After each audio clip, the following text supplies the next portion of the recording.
What's going on, family?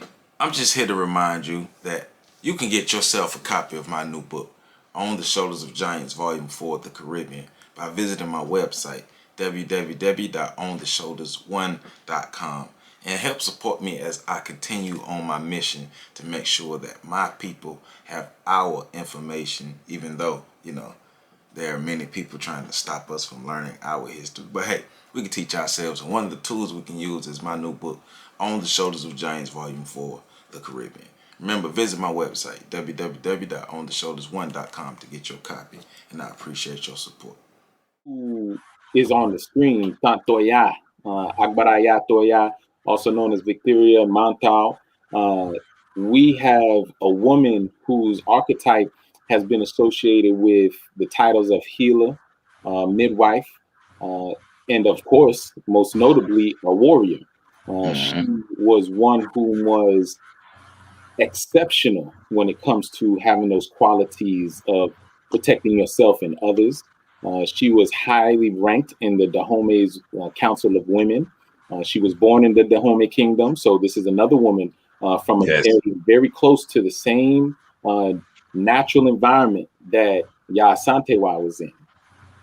And she is definitely, at that time, and most likely in history, one of the fiercest women, and not just women, but warriors in the world. Okay. Right. And not to cut you off, but I want to remind people, if the Dahomey warriors sound familiar to you, think about the women who were the name escaped me, the women who were the guards for T'Challa in the Black Panther. This is the origins of all of this. Another bridge to make this relevant. I can't remember what they called the women in the movie, but which is a good thing. Say it again. I said, which is a good thing because in the women, the Dahomey Amazonian warriors, the real life ones is much more important. But for Toya to be a person with an elevated position within the fawn of the Dahomey means she didn't play around, and she was great at what she did. She was a great tactician and a great warrior, because you can't just be any person off the street and just be if you're not exceptional, you can't even be in the group. Exceptional is the least I can say. Right. She was well respected, highly accomplished, and again, just exemplary. This is what we talking about. If you see in the picture on the screen right now, you see a woman who's got a gun in one hand and a machete in another, with another woman behind her, another gun. You see a child there, full protection mode, full strength. There is no fear on this page here. Right. This is what we call the Shiro of the Haitian Revolution. She's also known as the mother of Haiti. Big up yourself, Mama Baina Bello, for making sure that we had our story, for being such an exemplary historian, making sure that these women in particular had the light shown on them, but that all of our revolutionary heroes and sheroes of the time would be honored and recognized. So I definitely big up Mama Baina. Shout out to Kervin Andre, who is the artist, the comics art. Definitely came through on the representation of who we are. We appreciate that. We're thankful for it. All right. So actually what I'm gonna do is, because I'm plugging that, we giving a big shout out. Y'all need to make sure you got this. This is a shameless plug here. Shout out to Mama Baina for making sure that we got the text. You can put this on your bookshelf. Make sure your children have it. This is Shiros of the Haitian Revolution. You can slide to Amazon and get it. But again, that's Mama Baina Bello and Kervin Andre, who is illustrating. All right. So yeah, big up yourself. It's such a beautiful thing. Such a beautiful thing. So many women are counted in here, but we focusing on Tante Toya today. All right. There you go. And in her honor, because that's one of my master teachers that I'm thankful to have been able to implant the wisdom. We're gonna read her words. All right. So you can slide next slide. Before you do that, though, I did want to mention something, and maybe it's me as a woman. Could we go to that last picture again? Yeah, come on. let me tell you what a lot of things that women talk about, especially when we have these big careers where we're creating this impact to a different level and so on. We talk about imbalance, right? Like, how am I going to balance raising a child, being a wife, you know, taking care of the house and so on, and still be in my career and doing the things that I want to do that impact, whether it's outreach and so on. So I'm really admiring this photo because it encapsulates all of those things. Right. Like it doesn't, she doesn't have to, she doesn't have to give up any of those things, and she can be as powerful in every role possible. And I think now the stigma is you have to give up some of those things in order to have that life, right? See, you can't have your husband and you can't have your child and also be on top of your career. But this picture is showing me something different. You saying a word now, Dr. People that are out there looking at it may be getting the same thing. I wanted to make sure I said my opinion before we went past. You saying a word now. But look. That's why a lot of our scholars keep saying, if you are constantly trying to imitate somebody else's culture, you're going to always be imbalanced. Come on. When you start to get more into your own cultural practices, Black women ran kingdoms and households and armies at the same time. This is nothing new. So if we get back to more of our own cultural practices, we'll have more balance within our own communities and households. I share. This is a cultural war. Big shout out to Nana Clark, who was speaking earlier through Brother Ward. We know that it is our culture that we must protect. We know that it is the land that we must connect ourselves to so that we can practice our culture properly, because our culture involves our environment. It involves the resources that are within our environment. And when we are devoid of those things, or we're put into suburban and urban prisons that do not allow us to access the resources of the environment, we start to express a culture that is deviant and defunct from our natural way of expressing our culture. So that's a key recognition, Doc, is that you don't have to give up in order to live a certain lifestyle. What you got to do is pick up some more. You got to pick up some courage. You got to pick up some fortitude. You got to pick up some perseverance and be unapologetic about it. You may have to be a chameleon at times. That's fine. We're at war.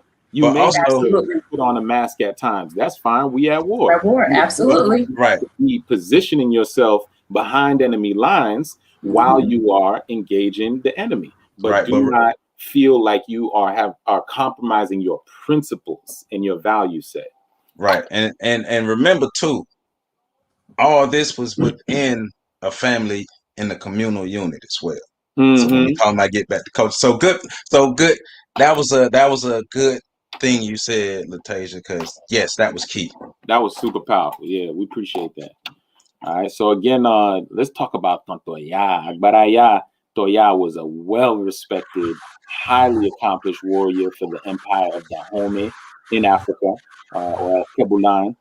She reached the military position of Gao, or general, in the all-female army under the then king of Dahomey, Dada Tegbesu, whose personal security she assured. Right, around the year 1753, Toya's village was raided by Eurocratian slavers, and after a remarkable fight, Toya was able to disarm and defeat a number of the pale men. She eventually, though, was captured into a net, overpowered by their numbers, and brought to the slave ships that they docked at the shore, awaiting their horrified cargo. Right.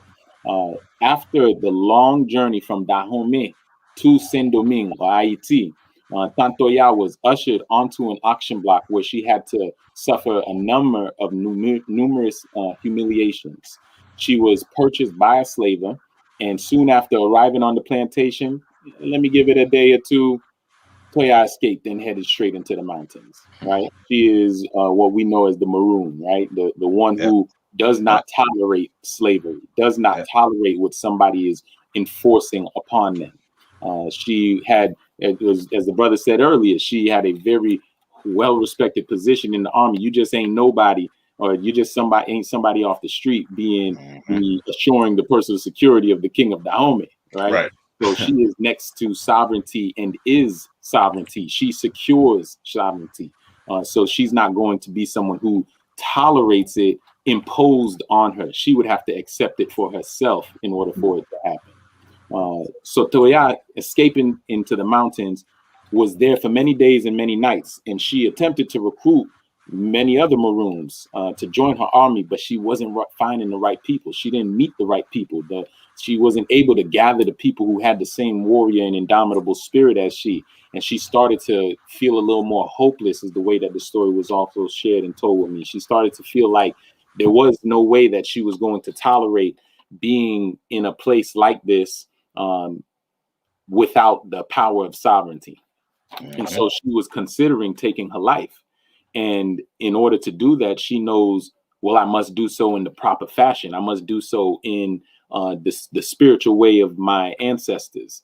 And so she started to go around gathering herbs and preparing for her transition. And she came across a woman who was in the bush crying and making noise. And when she found this woman, she befriended her, whom she was also a runaway. She was delivering a baby. Right. So Toya, being who she was, we already mentioned her skill set earlier, decided to help her. So she stopped doing what she was doing and helped her. And as she delivered the child, this new mother insisted to Toya to take possession of her newborn and teach him freedom. And Toya agreed to do so. So now she has something and someone to live for. Right. She no longer went with the decision that she was thinking of, this is not worthy of a life experience, and immediately made the decision that I will live in order for this child to know freedom. Right. This is a very powerful act that each and every one of us could do, whether you are with child or not with child. If you make the decision to be for liberty, truth, and justice, this is a very powerful act that you can make in your spirit, in your heart, and in your mind. And so as she made this decision, she decided, well, I can't take care of this baby in the mountains. I have to go back to the plantation to make sure that the child can learn effectively and I can train him effectively in the ways of Dahomey. So she taught him the Yoruba language and art and science of war. She started to teach him how to use a knife first, and as he got older, how to use and wield a sword. She taught him how to have a take no prisoners approach to battle. Okay. She taught him how to be who he is, a man who is of indigenous Aboriginal African descent, who knows himself, who knows that he is not someone who is destined for enslavement. He is not someone who is destined to be oppressed. He is someone who is destined to be an emperor, a king, a freedom warrior and fighter. And so, you know what? And the boy was going through life. You can slide to the next slide real quick. Yeah, you made me think about the importance of what do they call them? The rites of passage programs, right? Yes, sir. Because that's basically what you're explaining that happened to this young man. Right.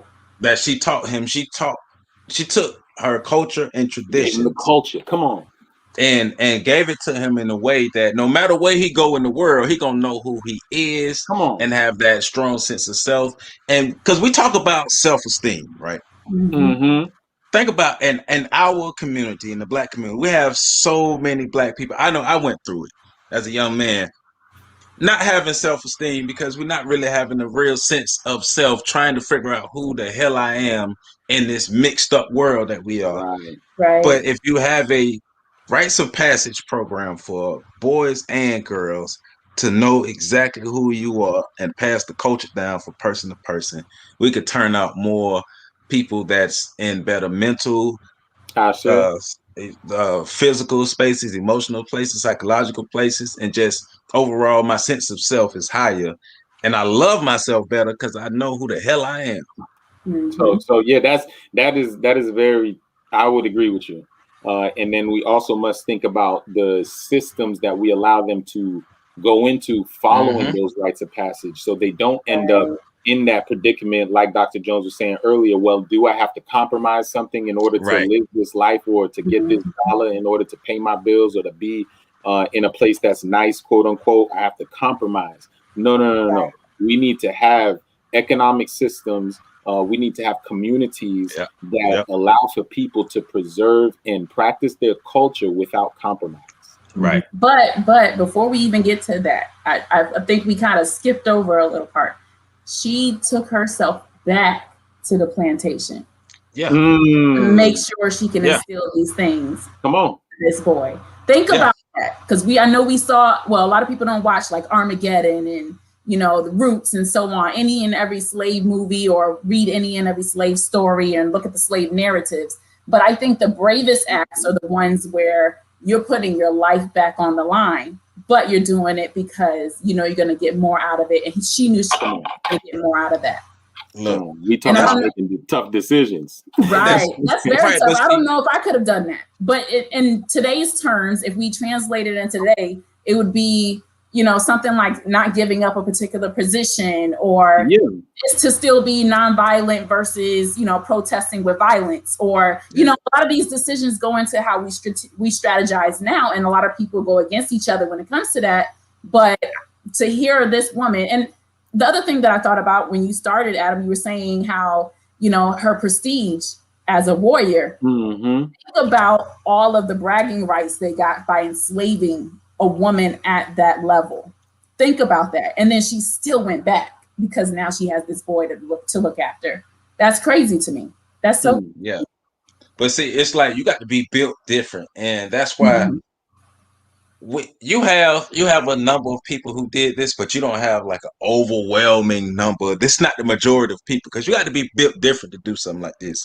Because to Harriet Tubman, Madison Washington, two people that came to mind when you were saying that, they both decided to. Well, Madison Washington decided to re-enslave himself to save his wife, the belly of the beast, and ended up freeing a whole ship full of people. Harriet Tubman said, "All right, we got this. I'm free. Then we got this whole underground system. Shout out to William Steele. All right, since we got this whole system together, let's go get some more people." Everybody ain't built for that. Not at all. So shout out to the people. Shout out to all our ancestors, even the warriors we have today, who are willing to do things like this in the modern sense, because it's not for everybody. That's right. Big up yourself, all indigenous revolutionary warriors. Yes. Yeah. Big shout out. Aibobo. Nago. All right. So we're gonna keep on fighting. So on the screen we just wanted to show you a little bit of relevance. This is cartoons, okay? These are not real images. Always know how to orient yourself, right? When we're looking at France and Saint-Domingue or Haiti, I'm trying to give this little triangulation, because over there on the right side, you see the western coast of Africa. Just inside the southern part of that part is where you're going to be able to find the kingdom of Dahomey. So imagine making these great distances. Some of us ain't even been to the other side of the state. Right. Whatever state you in. Some of us ain't even been that far. Some of us ain't even been out the neighborhood. Real talk.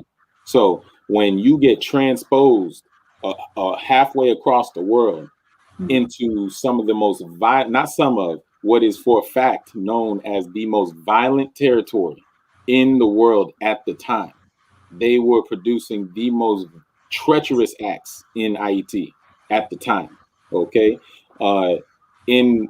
This is a woman who knew herself enough to say, I am going to preserve these ways and fight for freedom my entire lifetime. Yeah. I'm not gonna give up. Right. Yeah. So next slide. So this is very similar to what we saw earlier, right? Right. You see the culture. This is another expression of our culture. In the background, you can see more of the masculine male warriors. And then in the foreground, with respect to the two men on the end in the front, you can see the women warriors, right? We are paired together and we are prepared together. We ready for all of that smoke, all right? This is the Dahomey Amazonian warriors. Next. Yep. Again, give you a little color here. And two things that are shining bright in my perspective right now is them drums. Yes, okay? Yes. Remember the spirit of the drum. We are people of rhythm. We have to have rhythm in our life, the way that you do things. Be harmonious, be rhythmic in how you practice, be rhythmic in your speech, be rhythmic in your patterns and the way that you bathe and the way that you speak, so that you can continue to channel that greatness within you, and you will activate that divine spirit. Yeah, you know what this made me, when you say that, it made me think about growing up, when I would watch, whether it's documentaries or movies, or just hear African people talk about war, how integrated rhythm and music was into going to war. You have the song to take you in the war. You have a song during war. You have a song post war. But Come on. rhythm and music is infused into every aspect of That's life, right. and even going into thinking about the African people who were taken into Brazil from Angola when they brought the capoeira. And a lot of people think it developed in Brazil. Now, it developed in Angola and was taken to there. But going back to the overall point, though, music has been and rhythm has been infused in every aspect of African people's lives. And That's right. we are not too far removed, because even Right. those slaves who were in the cotton fields were singing and Look, out beats and so on, to keep each other encouraged and to let them know when the next time we were going to try to escape was, and what the plans were, and so on. So America would not have music if it wasn't for what you just said. Big facts. Let's go down to the river. Yes, sir. Yes, sir. Let's go down to the river. Give y'all a little song. There you go. Yeah, but think about it. Even now, when we do our protesting and so on, we use songs. When we do right vigilance, we do all of those things still incorporate songs. Why? Y'all said it earlier. We're always at war. We are people of rhythm. And I'm saying like this. That's with the D. That's who we are, because that's keeping it culturally 100% real. Hallelujah. I'm with you 1,000. All right, slide to the next. So this was for you, brother. Yes, sir. As we've seen, this is the link that we talking about. You see how they juxtapose it. Ain't nothing new under the sun. Right. Ain't nothing new under the sun. Shout out to the drum looking like a sun right now. Ain't nothing new under the sun. We already know who we are, who we have been, and who we will be. We are the Wakandan fantasy. We've been that already. So do not look too far outside of yourself again for things that you think you need or don't have yet. You have it already. It is difficult to fathom and know and activate when you don't know yourself. So your job is to know yourself, is to sit with yourself, is to research like a warrior would about yourself and your people and your culture, because it has been purposefully hidden from you. It has been purposefully kept from you so that you do not unlock that divinity that's within you. All right. Big up yourself, all of those divinity, those divine ones, the highly melanated ones. That's what this MD stand for, melanin defender. You seeing? All right. I hear that. So Toya and this boy, because we was talking about the boy that she was with, right? They were continuously separated by slavers, even though she went back and took them to the plantation. But life, the divine would always make sure that it would see fit that they would be brought back together. So throughout the lifetime as this boy, like you were saying, going through the rites of passage, she was granted the opportunity by those who came before us. The ancestors ensured that their paths continued to interweave and cross. Even though they were on the island in enslavement, they were able to be reunited time and time again so that she could continue passing on the culture and instruct this man, this boy who would become man. Okay. And that boy would grow up to be the first leader of independent Haiti. Now we will meet the military marvel, Jean-Jacques Dessalines. Next slide. So Jean-Jacques Dessalines is archetypically, we would call him Ogun. We would call him steel fighting, the steel warrior, the one who makes it so. He ensured our independence. Jean-Jacques Dessalines is the one that made sure to hammer in the nail and put down those whom were oppressing us. He has this. Oh, it's coming to me right now. So yeah, I got to share it. He has this statement that was given to me as he said, if ever you see, he's addressing the people, if ever you see me submit to the European or to the French, know that if you see me one time submit, 100 times, 100 times, I will commit treason upon them and make sure that I fight in our effort, right? So he was ensuring that the people know I am never going to turn my back on you. Okay. Right. Yeah, bigger. Now So it's go ahead. I love that you incorporated Ogun in it, because it's taking it back. One of the, like I was saying earlier, one of the things that the Haitians used was their culture and religion. They dove deep into the voodoo. They dove deep into the orishas and what they believed in, what the white people call animism, but their spiritual system. And that's one of the things that really helped them. Like, if you don't know who Ogun is, the Orisha Ogun, go study Ogun, one of the war gods of steel, of earth, and of technology and manufacturing. When you got issues, you summon Ogun, and Ogun gonna be there for you. That's right. That's right. So yeah, that's very powerful. Again, our spirit is within us. For those whom are unfamiliar with what we say, Obeah, Voodoo, Santeria, these spiritual systems that are clearly African indigenous. We know that is not European. There's something else about that, right? When you see these spiritual systems, know that these systems are scientific. They're not wishy-washy systems. They're not hoodoo voodoo scary systems. These are systems that, one, require protocol and practice. They're not things that you just do halfway or to the side.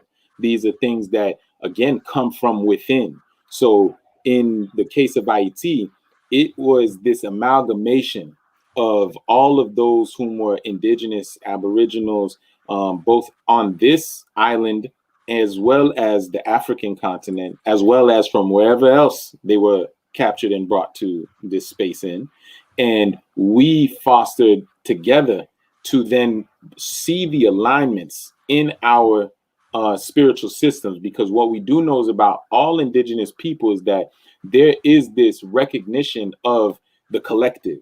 There's this recognition of the divinity in all things, of the divinity of the earth, of the water, the fire, the wind, the stars. We know that the elements are not just things that we can access, but they are elements that are reflections of the environment, of the energies that are in the space. So you can alchemize them or use them in a certain way, set them up in a certain way to bring or to open certain spaces, open doors, open energies for spirits to come through, things of that nature. So this is a high science that people usually, that Europeans have done very hard to distract you from, because when you tune with your spiritual self, which is highly scientific and refined over hundreds of years, generation after generation, thousands of years, we have been practicing spirituality. Hundreds of millions of years, we have been a spiritual people, because we've been a spiritual people since the beginning of beginnings. We're not here just yesterday. We've been here. So big shout out to that type of energy, right? Yes, sir. Yes, sir. So Jean-Jacques Dessalines, we talking about revolution now. Next side. So Tante Toya is alive during this revolutionary warfare. She is alive and kicking. What Tante Toya does is that she would be fighting side by side as a head in the military, of course, as it sees fit, because we already gave her descriptions and accolade. And so she would create her own indigenous army and make sure that they fought on the side of revolution and made sure that there was no problems with what they had to conquer and take care of. Right? They were laying heads down. So this is some beautiful pictures of the truth. Right? Why I say it's beautiful is not because I'm looking at the violence in it, but I'm looking at what it means. It means liberation. I could not be here today if this type of action did not take place. Right. None of us would be living in, quote unquote, the United States of America at this time in the way it is. The Haitian Haitian Revolution, right, is when the distinction between Haitian and Haiti and Haitian is that Haiti sound too much like hate me, right? Sound too much like I'm speaking hate. This is not the pronunciation that the indigenous ones Yeah, they use. used I-80. You know what I'm saying? So we do our best, even though we're still growing and developing, even though we've been removed from our culture, we've been growing around and learned English or European languages. It is our effort to say what we can say and learn as close as we can to the pronunciation of those who came before us so that we can channel the energy with even more preciseness, right? And so this revolutionary warfare was essential to our present day. Because of this revolution, it changed the context of the entire world. Right. We're not talking about something that just happened and nothing else from that. Everything that's happening today is related to this event. Okay, the quote unquote United States of America as we know it today does not exist without this, because France owned the Louisiana Purchase, and they were in their loss because they had a huge loss when they talking about losing the jewel of the Caribbean, Hispaniola, in the production that was happening on this island. It was the most profitable space in this side of the hemisphere. Hey, look. Speak like it was so profitable that it made the Rothschild family wealthy because the Rothschilds, they using deception, they were telling people that Napoleon was winning, and so people started selling off their shares and stuff. Rothschild bought them for cheap, and then when they found out Napoleon lost, the price went up. And he got rich. He got filthy rich. That's how they was able to build their wealth from deception and things like that. But though the Haitian Revolution, one of the main things about it is it scared enslavers so damn much. It scared them so bad because they like, oh man, the whole world know that the British, the French, and Spanish. Yeah, the British, French, and Spanish, got three of the world's standards, most powerful, right, by one group of people. What they call an African insignificant group of slave degenerates. Slap them around. We gave them that business. Right. Off of pure grit, determination, off of indomitable spirit, off of unyielding energy that was fueled by our culture of knowing ourselves enough to say we do not deserve this. Right. We don't deserve it. So we got to look at ourselves today and say, do we deserve this? Why are we tolerating this? We are too powerful of a group of people to deserve anything less than the best quality of life. Sovereignty. That's it. All right. So big up yourselves. Jean-Jacques Dessalines would be a military captain during the Revolutionary War. He would serve under Toussaint Louverture. He would be a model exemplary general, one that made sure every mission that was given to him was sought through to its fruition, and made sure to do that and more. So he was excellent in his task as being chief general under Toussaint Louverture. When he was captured and Toussaint Louverture was captured. When Toussaint Louverture was captured, he put Dessalines in position to be the leader of the revolution after him, to be the highest general in the army of the revolution. And everyone saw fit because they understood his energy and that he was coming with that Ogun power that we know was necessary for what we were doing and experiencing. No one would refuse or oppose that. That is true. Even the ones that sabotaged him later in his life. Right.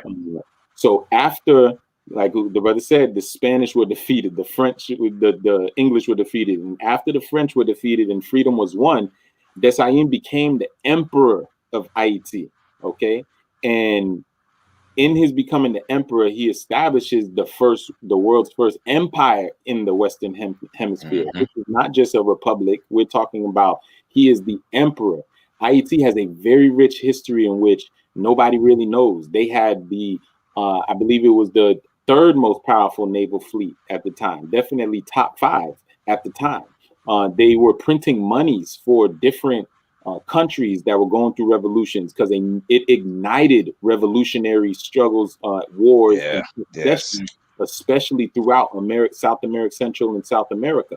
Yep. So they were printing monies for these countries and supporting them, etc., throughout this experience. So there's a whole suppressed group of information that is tied to this experience. But after becoming emperor, Toya and he were reunited once again. So she comes back into contact with her protege, and the reunion is short-lived because Tantoya falls ill, right? And when she falls ill, Dessalines issued his best doctor saying, hey, you treat her like she's me. That's it. Make sure she's well. And even though they fell short, she passes, but she passes after freedom is won, which is so significant. Right. This is a woman who vowed.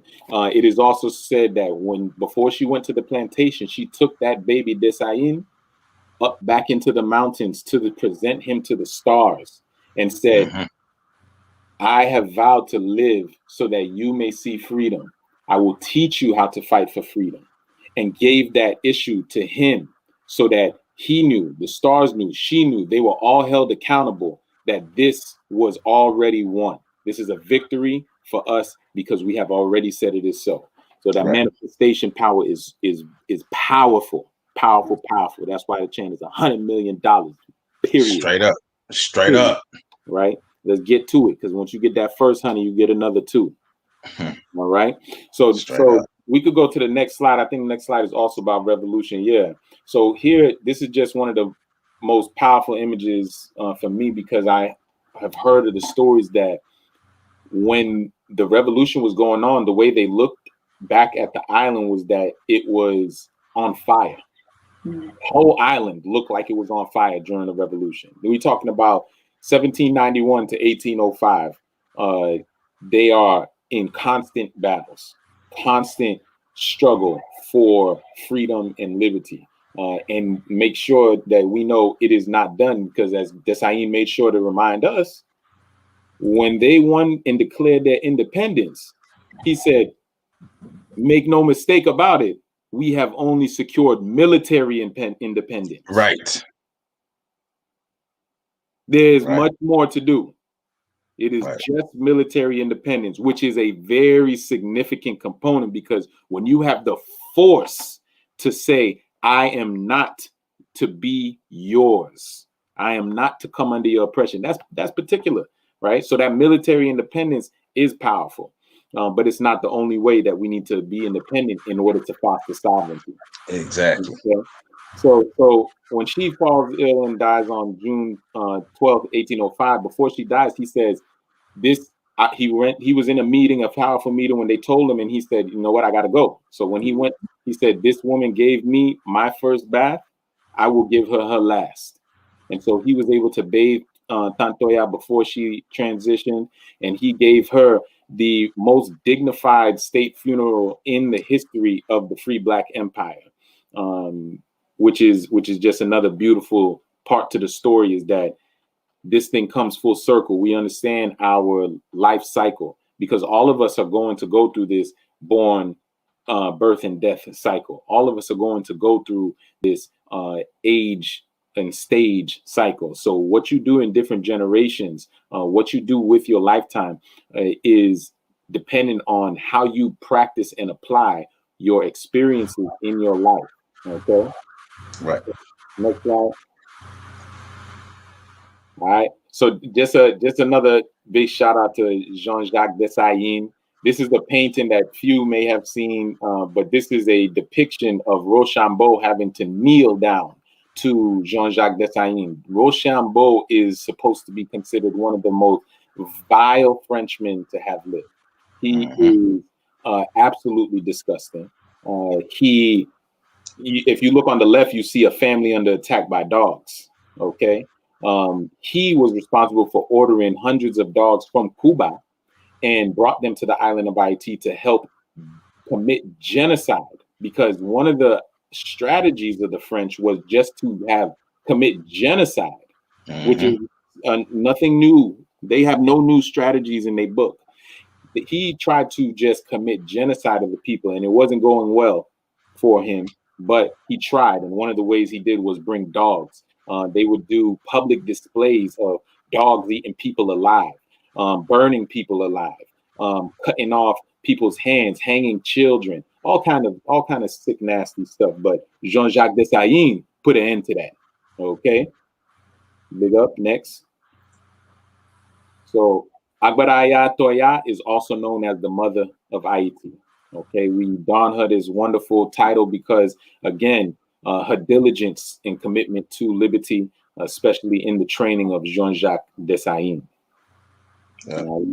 And next, this should be the last slide. This again is a picture of our beautiful mother, our historian, Baina Bello, who was one of my first teachers and taught me of the beautiful warrior, intelligent healer, Mama Tante.